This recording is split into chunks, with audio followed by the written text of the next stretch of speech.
Rain hit the alley like small, impatient fists. Isabelle Monroe moved through it in heels that made her legs ache and a suit that had once felt like armor and now clung to her with cold. Headlights smeared across puddles, turning the cracked pavement into a quicksilver ribbon. She kept her head down, hands curled around a clutch she could not yet part with, and felt the city press in from both sides, brick, chain link, the distant hum of a subway. The night smelled of wet asphalt and fried food. Somewhere a dog barked, and the sound ricocheted off fire escapes. She had taken this shortcut because the restaurant at the corner had been full and she was late. She had told herself the short walk would clear her mind. Instead, a shadow had stepped out from between dumpsters with a voice that wanted simple things: money, a name, obedience. His hand had come up too fast. The world narrowed to the hard grip at her wrist and the urgent animal calculation inside her. Make space, make noise, do not let him see the city's tiniest weakness. Please, she said. Her voice was a thin instrument. The words struck the bricks and sounded small. He leaned in. She smelled cigarettes and the bitter tang of alcohol. The street light flickered, made him a rapid succession of features. She tasted salt, her own, on her tongue, and it surprised her how steady her hands were under the shock. She could have negotiated. She knew how to bargain, but this was not a negotiation she recognized. It was fear in its most basic form. She thought of the boardroom earlier that evening, of metrics and talent retention, and the way David Langston's smile had been a calculation. The thought steadied her. She would not be bargained into silence. Isabelle planted her heel, twisted her wrist. The man cursed. He was heavier, but not careful. She slipped free and ran. Her lungs burned, not from exertion, but from the forced flight of someone who had never let themselves be small. Her phone slid from her pocket as she crossed the light, skittered in a puddle. She kept running anyway, bare-knuckled against the cold, until headlights blotted the alley and a voice called out, "Hey, you all right?" She stopped because she had to stop, because the body cannot rattle forever. A truck idled, its engine a low, steady heartbeat. In the wash of its headlights, a man was silhouetted near the wheel, cap pulled low, jacket flecked with rain.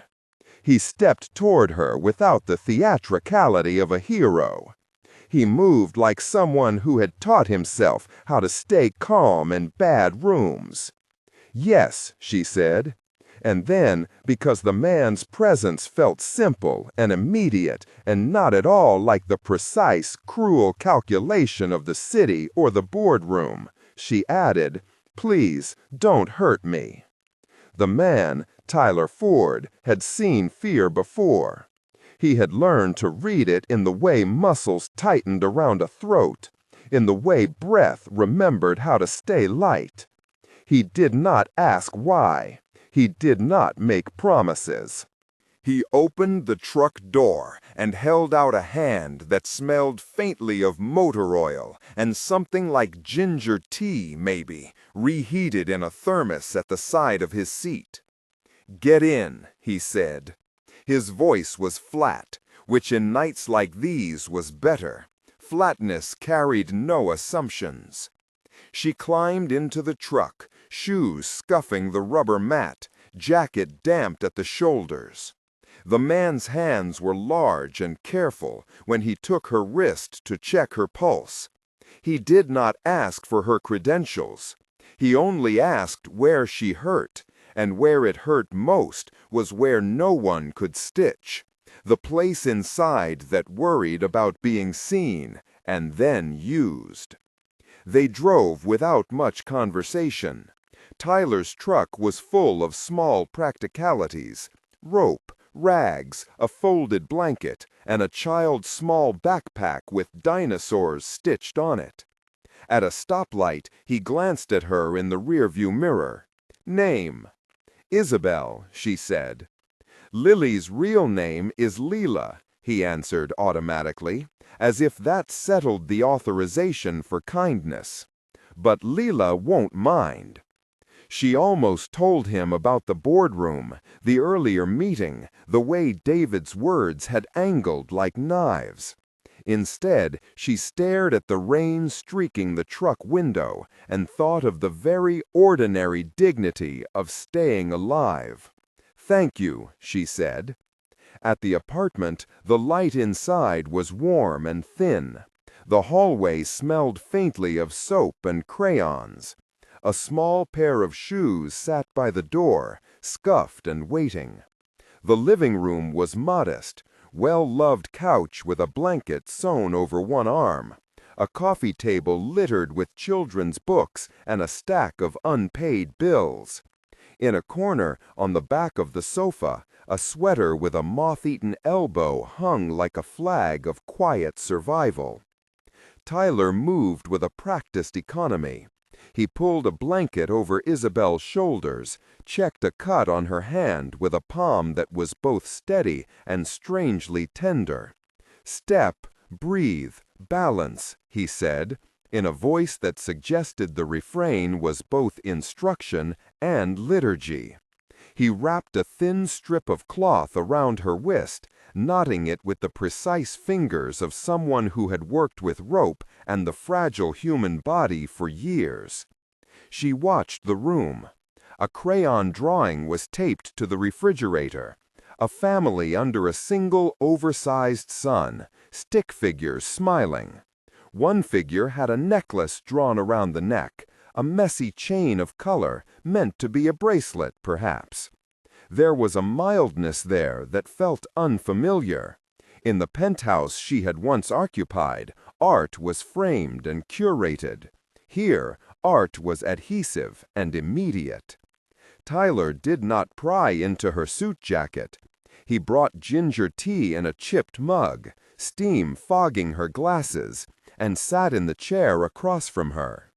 Lily, small, blunt, and wearing pajamas with tiny stars, watched from the doorway, clutching a stuffed dinosaur. For a long second, she looked at Isabelle with the unpatronizing stare only children seem to grant, direct, precise, and unburdened by reputation. "You're very wet," Lily said. "I am," Isabelle answered. The simple exchange steadied her.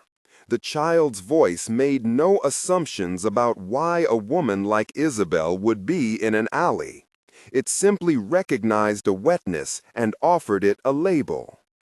Lily padded over and sat on the end of the couch, fiddling with the hem of Isabelle's jacket, as if considering how fabrics might be mended. "My daddy helps," she said. "He fixes things. He fixes knees." Tyler's smile at that was small and private. He folded his hands on his knees and said nothing. The silence was not empty. It was a place in which trust could begin to form. Isabelle's phone buzzed. A text from an unknown number flashed briefly across its cracked screen. She let it go to voicemail. In that small refusal, choosing to be in a room that smelled of tea and crayons rather than in the glare of a phone light, there was a movement that felt like the first real decision she'd made since the night unraveled. She allowed herself to be tended, and in that allowing, something loosened. Her training in control had taught her how to manage perception. She had been the architect of strategy and the author of her own public composure. Here, with a bandage at her wrist and pages of children's scribbles around her ankles, she found a new kind of competence: the competence of receiving care without commodifying it.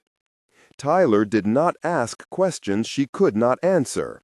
He brought a sewing kit and mended a small tear in her coat with exact, generous stitches. "You're good with thread," she observed before she could stop herself. He shrugged. "Practice," he said. "Better to keep things from falling apart." In the kitchen, Lily busied herself with a ritual. She drew a new picture for Isabelle, and when she finished, she handed it over as if offering proof that the world remained generous. The picture was simple: a house, a big green tree, 3 figures holding hands. One of the figures had a tiny circle on the wrist. Isabelle saw at once that it was meant to be a bracelet. The thought of a bracelet, of being linked to someone, felt dangerously close to something she had always kept at arm's length. "Your name?" Lily asked suddenly, as children do, dismantling pretense with a single question. "Isabelle," she said. "Isabelle," Lily corrected with absolute certainty. "Like a princess." Isabelle laughed, and it resembled a sound she had not been permitted to make in boardrooms where laughter was a strategic tool. It surprised her how disarming the smallness of the moment could be. That night, she slept on the couch wrapped in Tyler's blanket, the rough weave pressing into her cheeks like a real thing in place of abstractions. The apartment breathed softly. The hum of a fridge, the occasional creak of the floor, Lily's small inhalations in her own room. Rain continued to thrum against the window, but inside, in the dim lamp glow, the sound was inked into safety.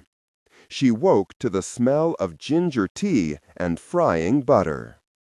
Tyler moved about the kitchen with a domestic focus that was almost militant in its steadiness.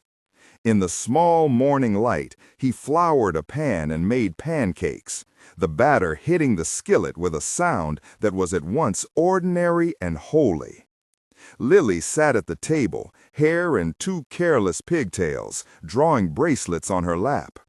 A small stack of pancakes slid onto a plate, and when he offered one to Isabelle, she realized how hungry she was not just for food, but for ritual. They ate in companionable silence at first. The apartment's modest furnishings were a map of economies and priorities. Jars of buttons, a shelf of well-thumbed manuals for household repairs, a small vase of dried wildflowers that had been gathered and left to keep their shape. Tyler watched Isabelle with an attention that was not invasive. He had the geography of trauma in his head. Not the wounds themselves, but the sensible cues that people gave when they needed space, when they needed to be held, when they needed to talk. "Do you have somewhere to go?" he asked after a while. Her answer came out slow. "I can go back to the hotel. I can file something in the morning. I have a plane." She stopped. There were all the sensible options cataloged in her head like corporate slides. She felt suddenly that each one was a thin plank over a drop. Tyler nodded as if he understood the calculus. "You don't have to decide now," he said. "Stay as long as you want. No pressure." It felt like an offer of permission to be fragile without expectation. She wanted to ask him why he, a man with a child and a life that existed in everyday repair, had chosen to stop that night in the rain. But the question unspooled into something else she could not name, so instead she turned the conversation to mundane things: Lily's drawings, the color of the blanket, the way he had tied knots. "How come you stopped?" she asked finally, in the way people sometimes ask after a grace has been done. He looked at the table as if the right answer might be a tool to pick up later. "I didn't like that you were alone," he said. "I didn't like the way he looked at you." He did not say "I knew" or "I saw in a flash." He said the plain truth. It was quiet, steady, and entirely enough. Over the next days, the small rhythms of Tyler's household became a refuge. There were visits to a clinic for stitches, a brief, dignified phone call to a woman at the company who had once been an ally and who promised to secure privacy. A decision to delay any public statement until Isabelle had agency over her own story. Tyler navigated these practicalities with a measured competence. He helped her file a police report, not as a rubber stamp, but as a process in which she participated and made decisions: how much to share, whom to name, what to protect. In the evenings, Lily introduced Isabelle to the peculiar religion of household rituals. 10. Uma sentença com sentido para o ouvinte. 10. Uma referência ou uma demonstração do que significa o diálogo. 10. Um signo que remete à ordenância, à harmonia e à verdade. When she finally called the company, she found an ally in Miriam Alvarez, a board member who had once been a mentor. Miriam's voice on the other end of the call was neither shocked nor sanctimonious. "You decide what happens," she said. "We will hold the line for privacy. If you want to act, we'll prepare. If you want to wait, we wait." The choice returned like a thing with heavy weight. Isabelle had been schooled in the logic of power, its entrenchments, its currencies, the polite ways institutions shield those who benefit from them. David's presence was a pressure under everything she did now.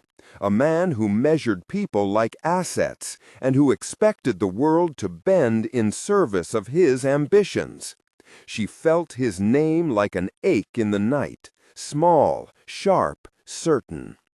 "Do you want to go back?" Tyler asked once, when she had sat at his kitchen table with a mug gone cold between her palms. She considered the ledger of obligations in her head, and then, for the first time in a long time, considered the ledger of consequences for doing what was right rather than what was expedient. "Not like before," she said. "I want to keep what matters." He didn't ask for explanation. He folded his hands, as if to keep the conversation protected. "Good," he said. "People need people who do that." A bond formed around the small domestic rituals. Lily taught Isabelle a song that had no words, but mapped out stomps and claps and the occasional shout. They made pancakes on Saturday mornings with a batter that never acted like work, but like celebration. Tyler sewed a small patch onto Isabelle's coat, the stitch a deliberate, visible repair. Lily made a bracelet and slid it onto Isabelle's wrist with the solemnity of a coronation. "Now you are part of us," she declared.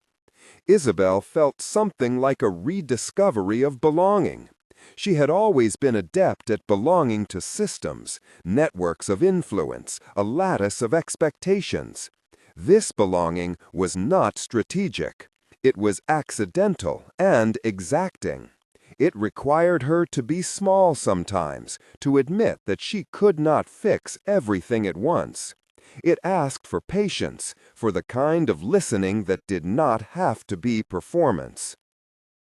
But the world outside their small sphere did not pause. News circulated in its own orbit.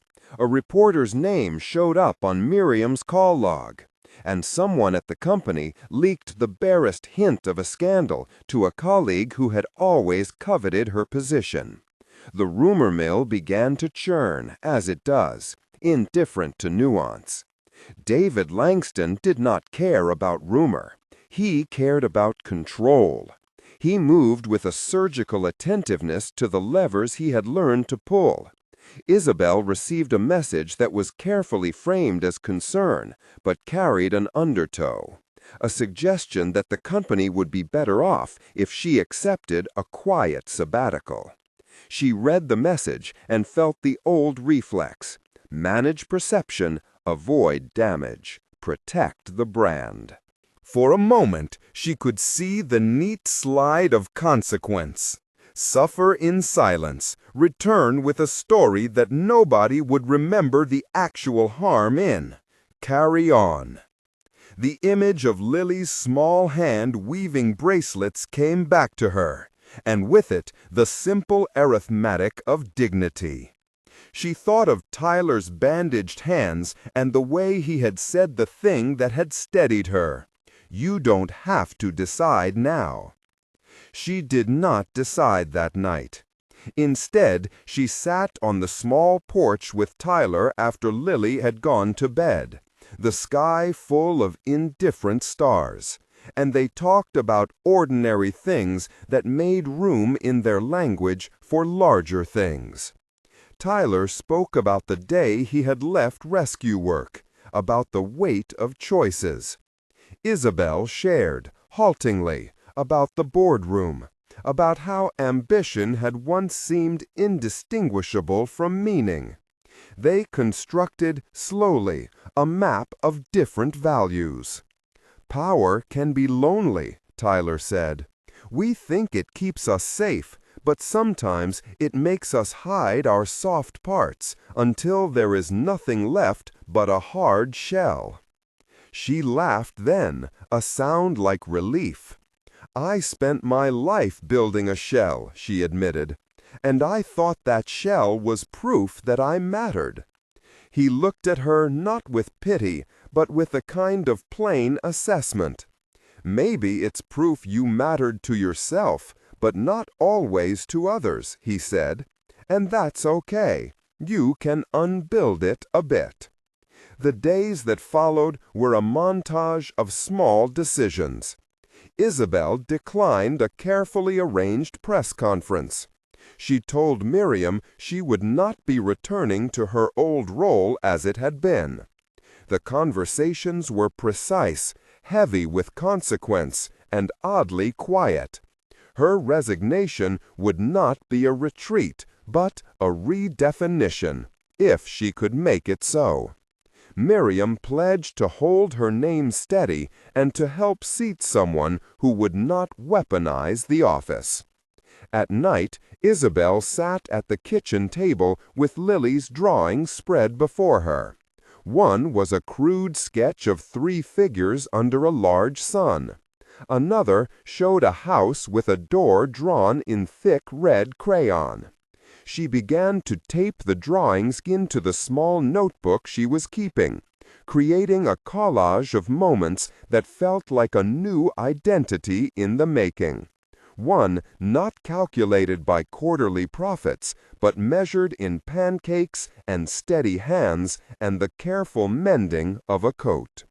There were still nightmares. At times she woke with her heart pounding at the memory of that voice in the alley, the way a man had leaned in and misread her vulnerability. But she learned to answer those nights with a ritual.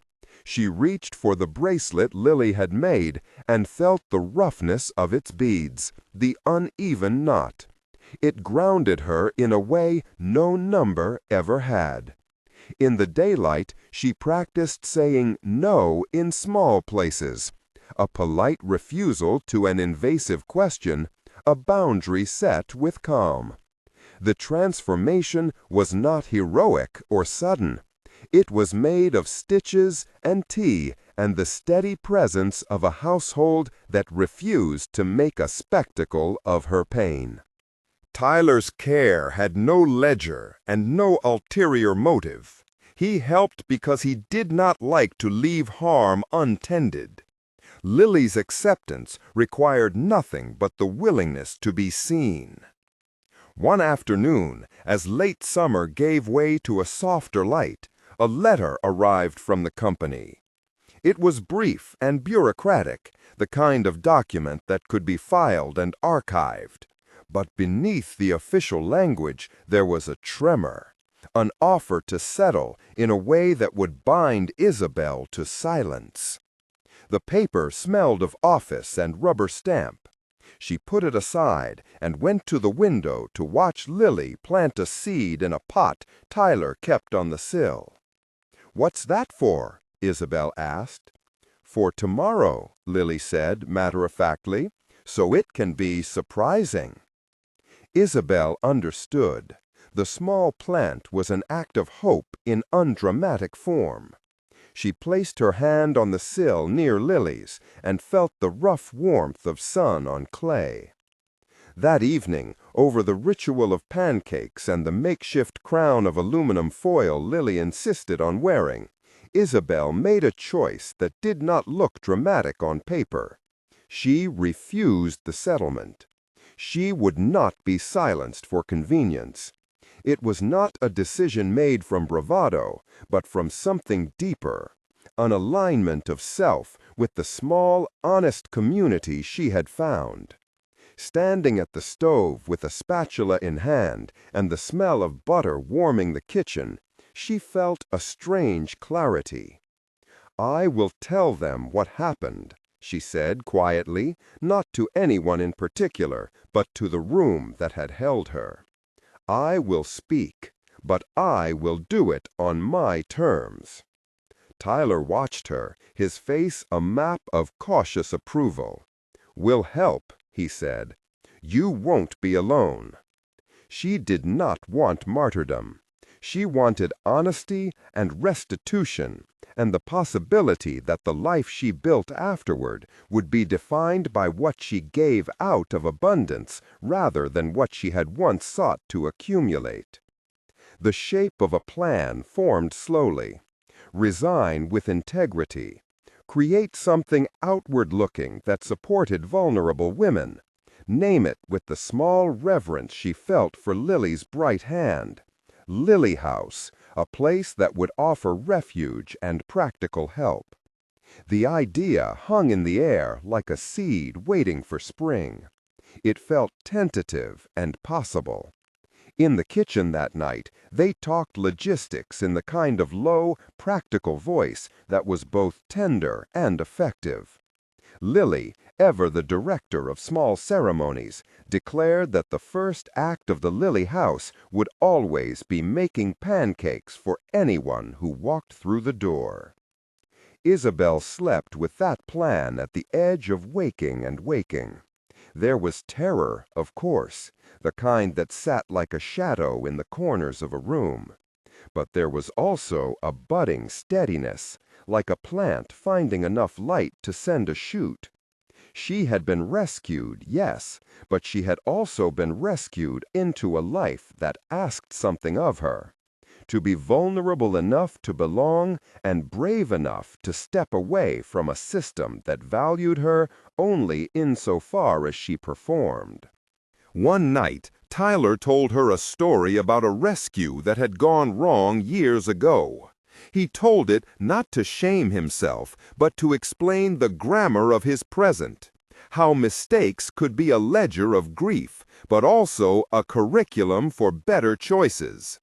"I failed once," he said, the sentence simple and unadorned.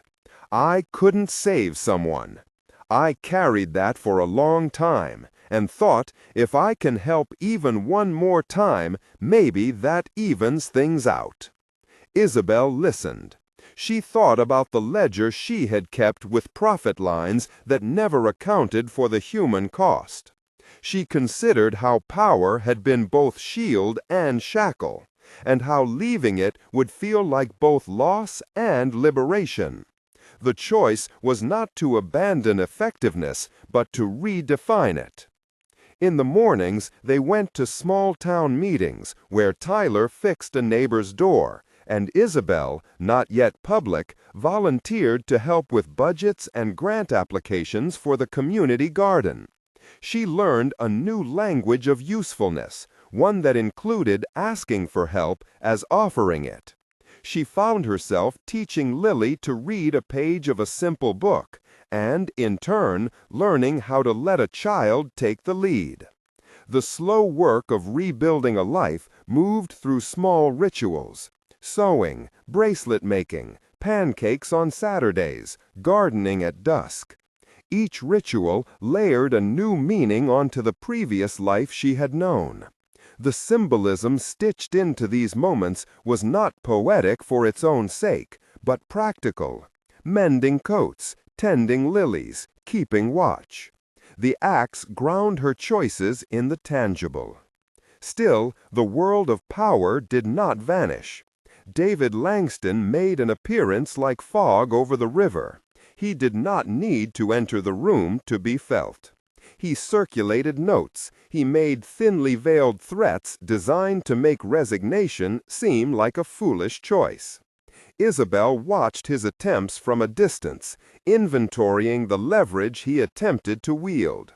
The choice to confront him publicly would be costly. But there was a clarity now that had been missing before. She was no longer a single node operating to protect an empire. She had obligations to people who measured worth by care rather than capital.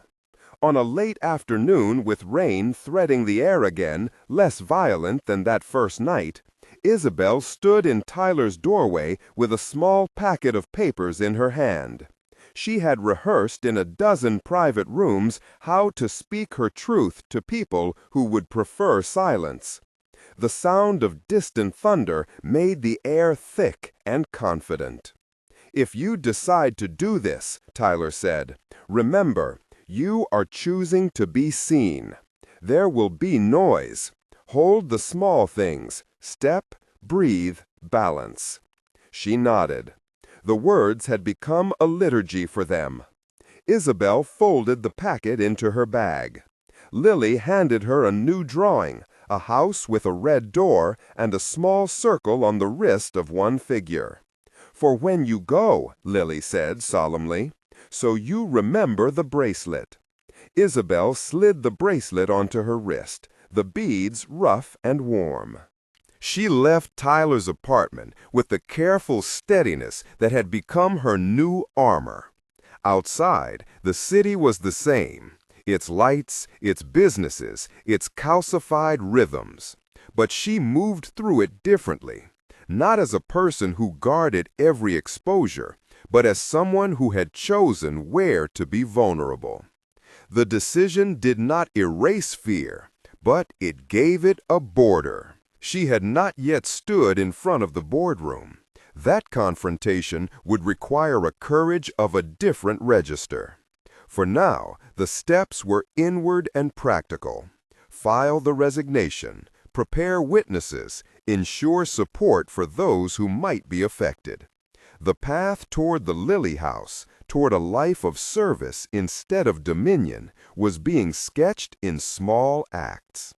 That night, back at the apartment, she sat at the kitchen table and wrote a simple mission statement the way she had once crafted projections. Only now, the language was human and particular. A place for women to find shelter, advocacy, and practical help, she wrote. Beside the sentence, she taped Lily's drawing. The two things felt oddly right together. The technical and the tender, strategy and sauce. She understood with a new clarity that leadership could be used to protect and to enlarge, not just to elevate. When Lily crawled into her lap and fell asleep with her head on Isabelle's shoulder, the sense of being chosen by small people for small sacred tasks settled into her like a steady heartbeat. For a woman who had built a life on the currency of influence, being chosen to belong without condition felt both terrifying and exquisite. Outside, the rain softened into a drizzle. The headlights that had once been a threat were now just lights moving past the street, unremarkable. Inside, with the bracelet on her wrist and a notebook of human tasks at hand, Isabelle allowed herself to admit something she had not dared voice for years. She had been rescued into something she didn't expect, a life that would ask of her less spectacle and more care. She did not yet know exactly how the boardroom would fall silent at her choice, or how David would maneuver. The public confrontation loomed like a necessary storm. But for the first time since the alley, she felt an internal compass. not toward power for its own sake, but toward the work that kept people intact. She rose, pushed the notebook aside, and went to the window where the pot of new seedlings waited. She watered them slowly, the soil dark and grateful beneath the spout. The lilies would come in time. They always did. When she turned back to the room, Lily stirred and opened one eye. "Are you staying?" the child asked, the simplest question becoming an axis of meaning. Isabelle put her palms on the child's shoulders and said with all the quiet conviction she had gathered, "Yes, I'm staying." The answer was both decision and promise. Outside, the drizzle muffled the city. Inside, the small domestic sounds wrote a new kind of score. A kettle, the rustle of a blanket, the soft rhythm of breath. The future was not tidy, but it was inhabited. She went to bed that night with a plan sketched in pencil and a bracelet around her wrist. The path forward would involve confrontation and discomfort. It would require courage that had less to do with spectacle and more with constancy. Somewhere ahead, the boardroom waited, with its sterile surfaces and echoing doubt. For now, she chose the uninterrupted work of being present, of learning to accept help, and of building something that would shelter others.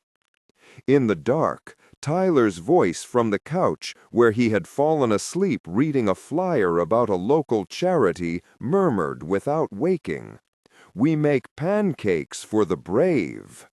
And Lily giggled in sleep, a small sound like a bell. Isabelle smiled in the dark and surrendered to a sleep that held less anxiety than before, broken perhaps, but mending in its own way.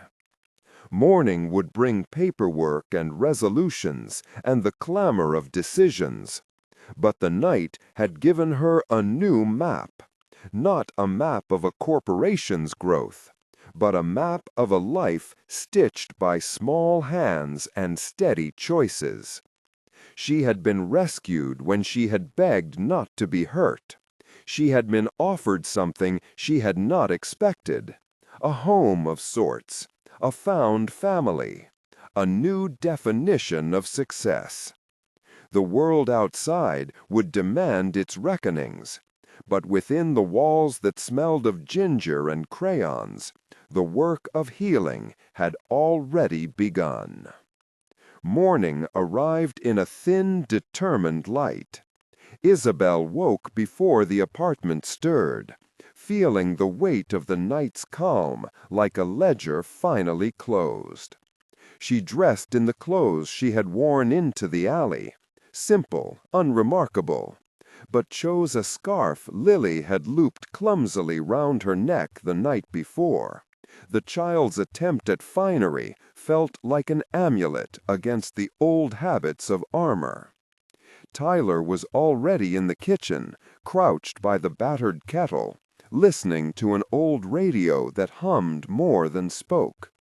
He looked up when she entered, his face soft with a readiness that surprised her. "You okay?" he asked, and she heard no condescension in the question, only the plain concern of someone who had become family without ceremony. "I think so," she said. The words were steadier than she expected. "I'll be gone most of the day. I left some emergency contacts by the fridge. If anything—" She stopped, because she didn't need to finish. Tyler nodded, and Lily, still half asleep, emerged rubbing one eye and clutching the bracelet Isabelle had braided for her. Isabelle packed a small bag, the resignation letter she had written at the kitchen table, a folder with photocopies of emails and notes she had begun to collect, the little notebook with her mission statement, and, tucked between pages, Lily's drawing. Quando ela kissou a criança, Lily's fingers closed around her thumb with a trust that felt like an obligation she had volunteered for and could not abandon. The commute to the office was an exercise in translating two languages at once: the city's habitual business as usual and the quiet map that had settled into her chest.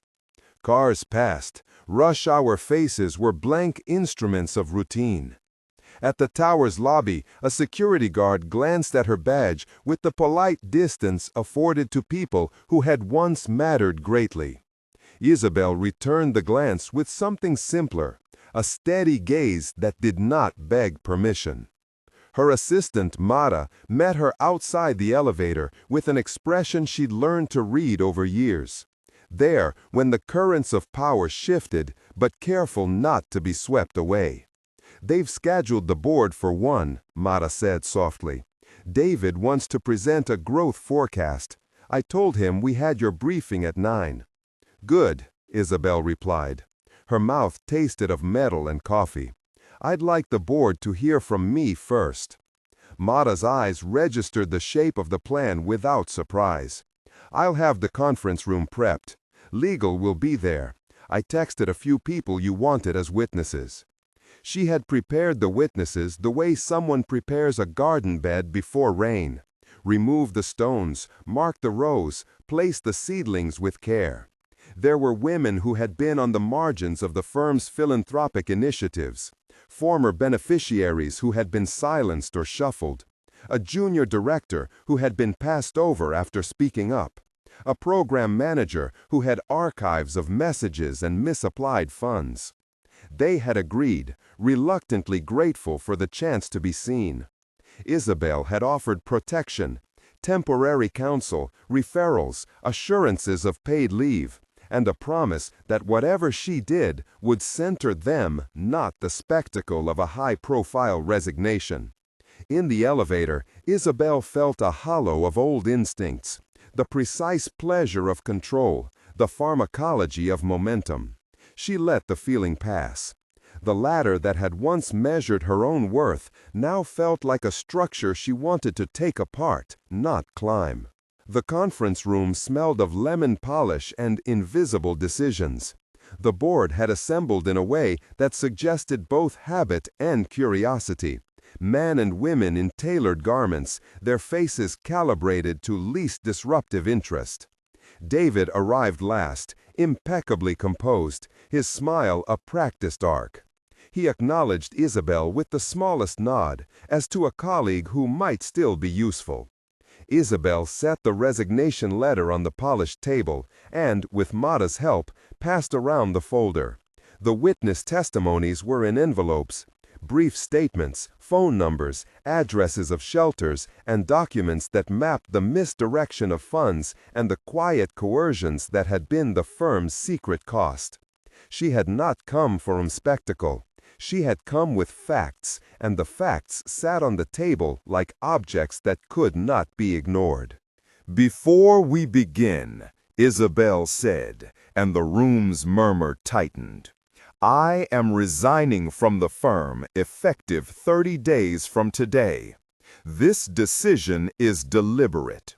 She placed her hand over Lily's drawing. "I will continue to ensure a transition that protects our programs and the people who depend on us.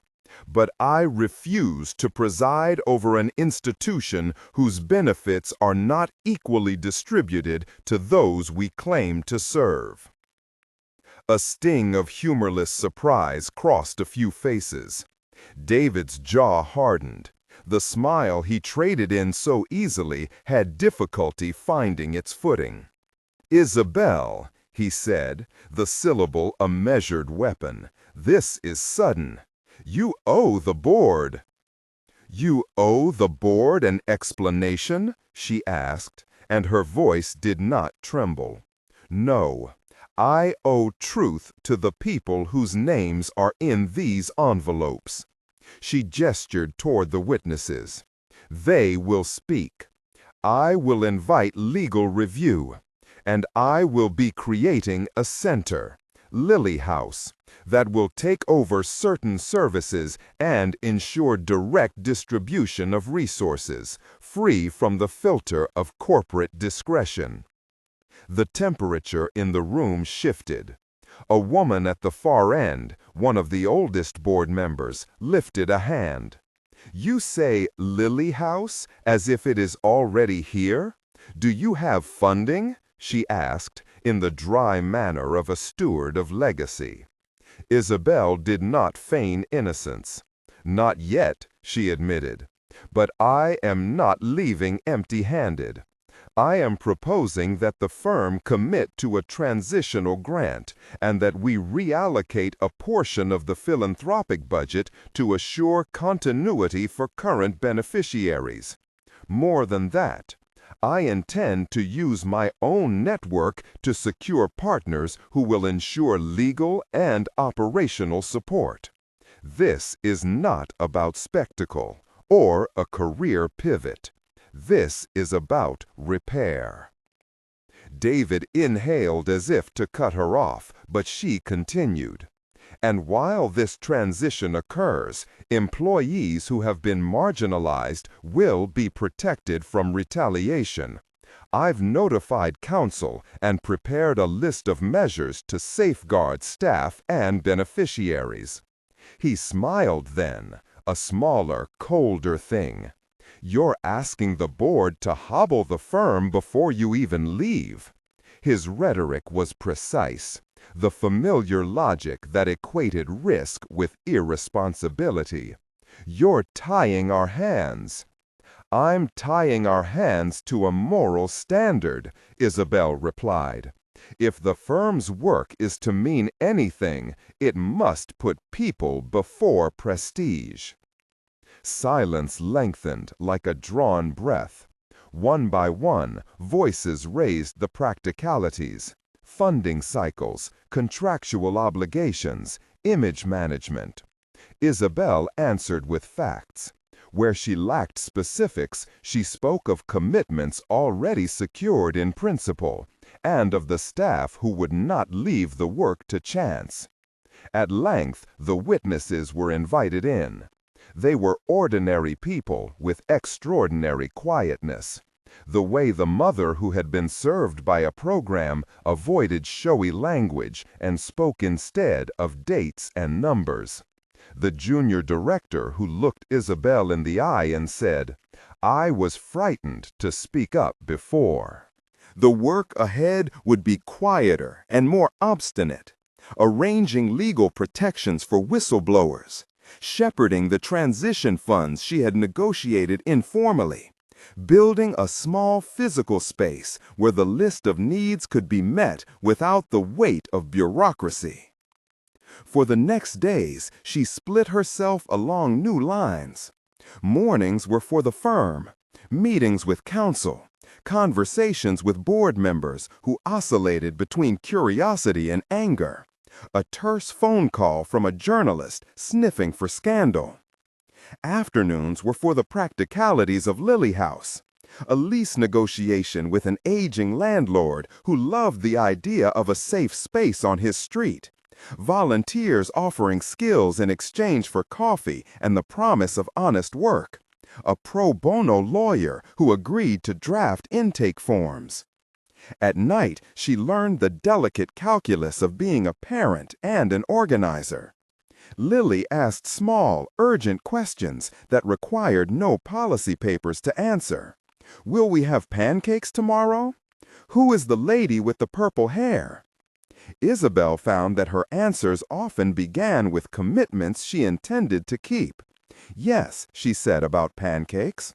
And for the lady with purple hair, a neighbor who worked at a bakery and had become a friend, she explained simply, "She helps make things warmer." Tyler adapted to the new rhythms too.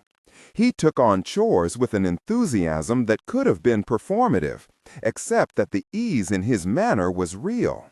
He phoned donors, fixed a leaky pipe in the prospective Lily House on a Saturday, and learned to braid his hair into a messy knot when he painted walls at dusk. The found family gathered small acts of service, like birds building a nest, No single gesture grand, but together capable of shelter. Word at the firm moved through channels like a pulse.